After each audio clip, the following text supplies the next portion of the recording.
begins right now with breaking news. And that breaking news is from San Jacinto County and Montgomery County, where a wildfire is burning out of control this morning. The Pauline Road Fire, as it's called, started yesterday afternoon in San Jacinto County, but it has tripled in size. It did within hours. We're estimating right now about 900 homes between the mandatory and voluntary evacuation. To be prepared to move on short notice, we can expect this fire to continue to grow. It's coming out of a heavily wooded area. It's moving into more populated areas, so we can expect it to grow. Firefighters worked throughout the night to keep the fire away from those 900 homes. Thank you for joining us. I'm Amy Davis. And I'm Haley Hernandez. Those wildfires have already... All right, Shalom. First and foremost, I'd like to give all praise, honor, and glory unto Yahweh, Ba'ashem, Yahweh Shai, Ba'ashem HaKodash. I want to give double honors to our apostles and elder bishops at Great Millstone, and peace and blessings, Shalom, to the Most High's hopeful elect across the four winds of the earth. This is the brother Yagadal. I'm a one. All right, from GMS Houston, back with another lesson.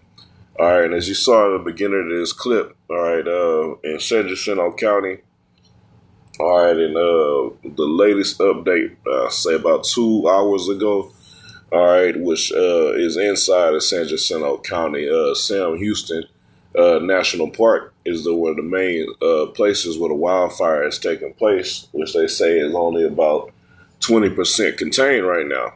Okay, and this is all about 45 minutes, short of 45 minutes, slightly under an hour north of Houston. All right, headed northbound towards Dallas.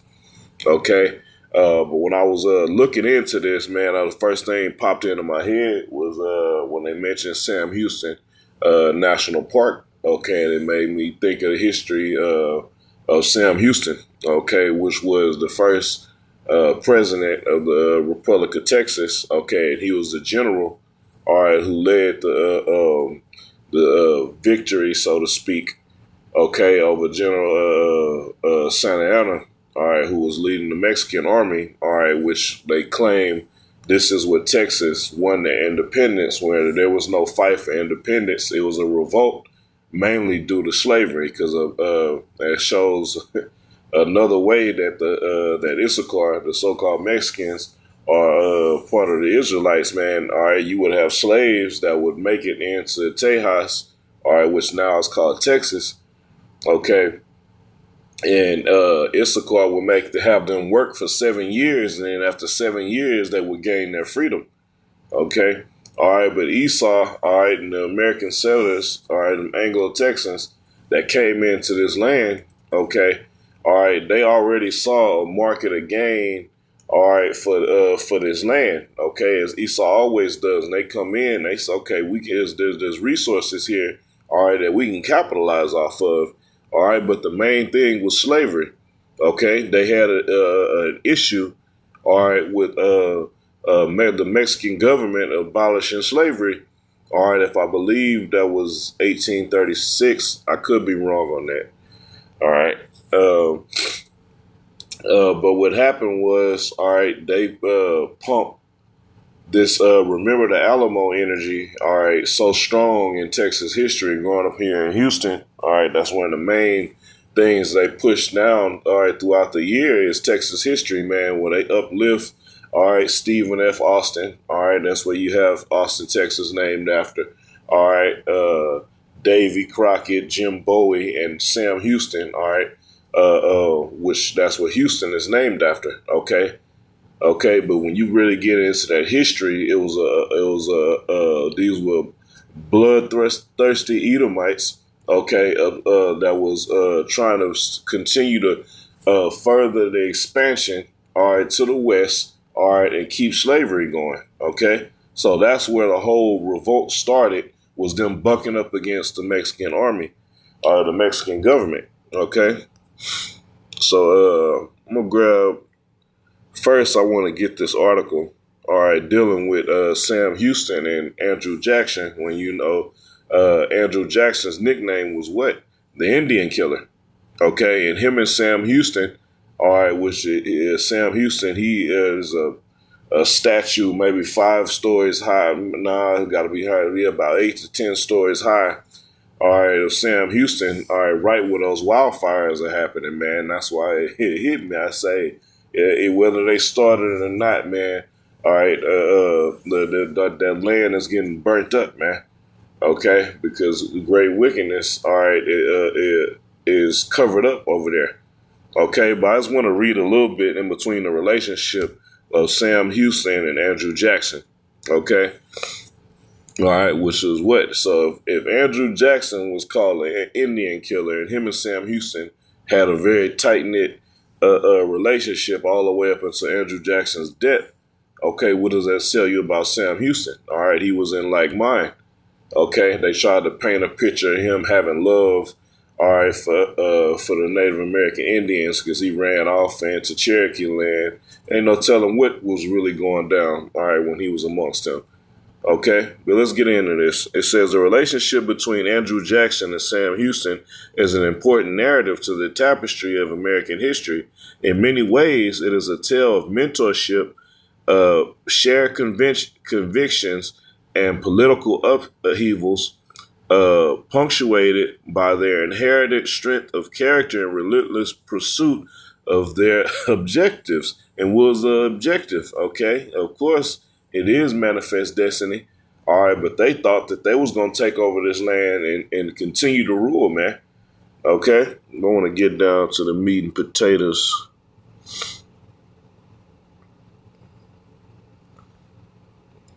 One quick second.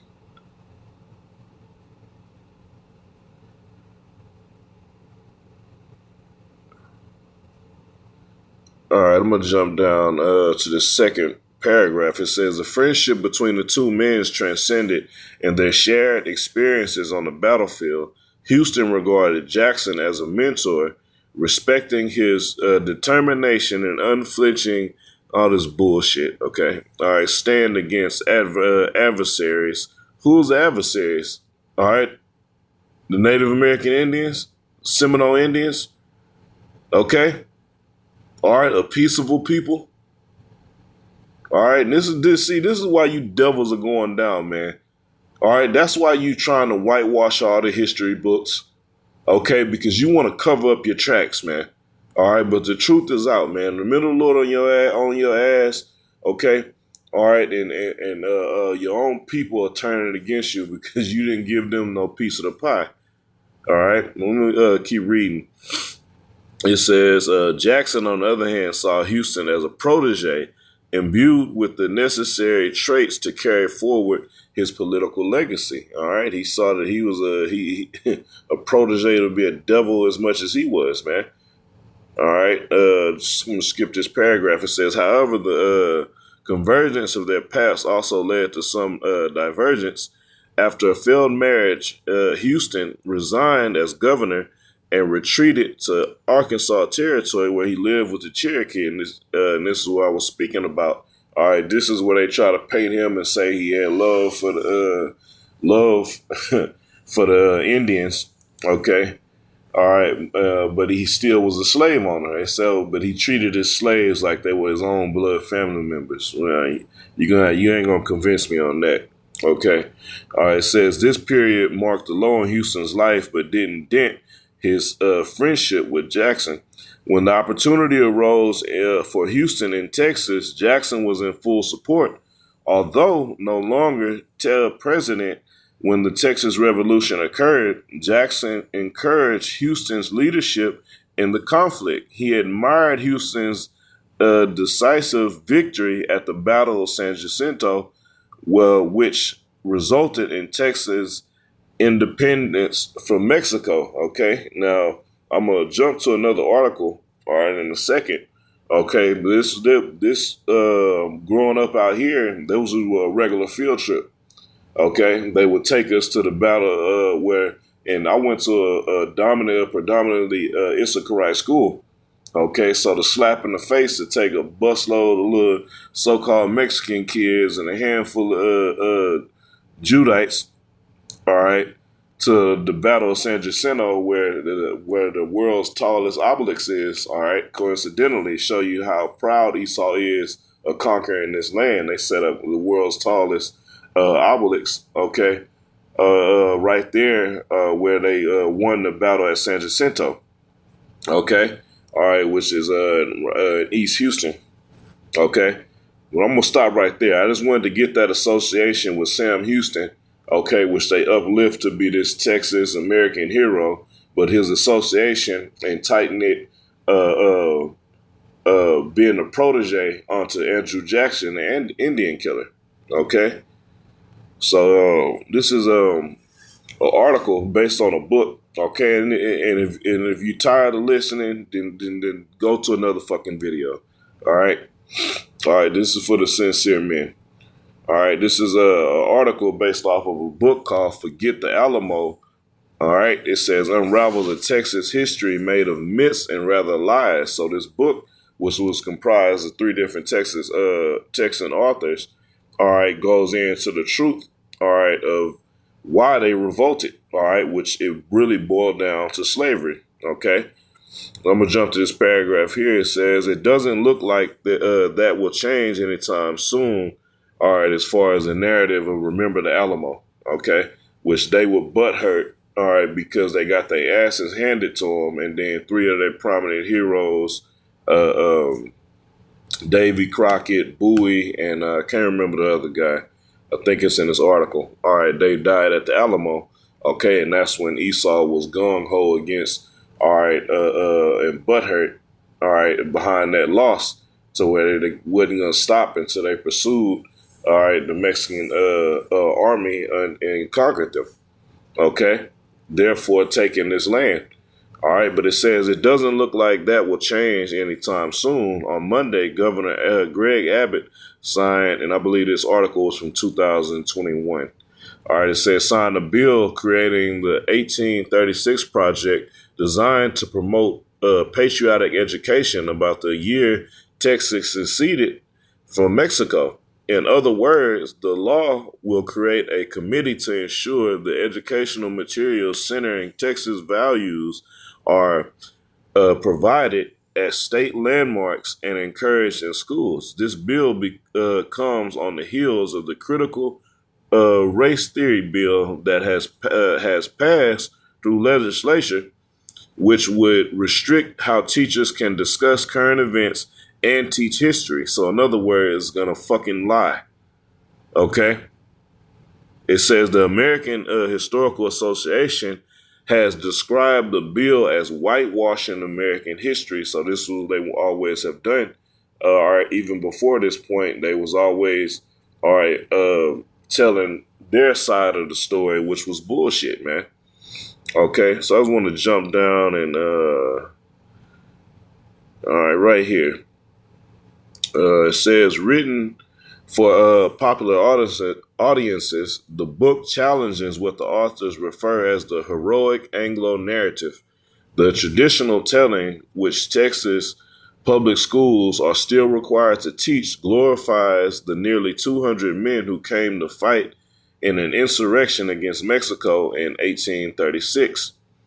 It says the devastation of the Alamo turned those men into martyrs, leaving behind the prevailing story that they died for liberty and justice. Like I said, when they go into their version of Texas history, all right, it's all bullshit, all right, because they're uplifting devils, all right, who were bucking up American settlers, okay, all right, or Anglo settlers, all right, who came into this land and was trying to take over and revolt so they can keep slavery going, okay, and then take over the resources for this land, okay. Where's that? It says, yet the authors of Forget the Alamo argue that the entire Texas revolt, which wasn't really a revolt at all, had more to do with protecting slavery from Mexico's abolitionist government. All right, so that's what it all boiled down to. All right, they wanted to continue slavery on this land, and Mexico had abolished it. Okay, it says, as they explain it, and as Chicano writers, activists, and communities have long agreed, the events that occurred at the Alamo have been mythologized and used to demonize Mexicans in Texas history and obscure the role of slavery. And I'm gonna stop right there. All right, I'm gonna grab some couple precepts, man. All right, just to go into this, man, because all right. Sam Houston's National Park is on fire right now. All right, and that's good. All right, because that's associated with a lot of bloodshed from our Issacharite brethren, man. Okay. But this is Micah chapter 2 and verse 2.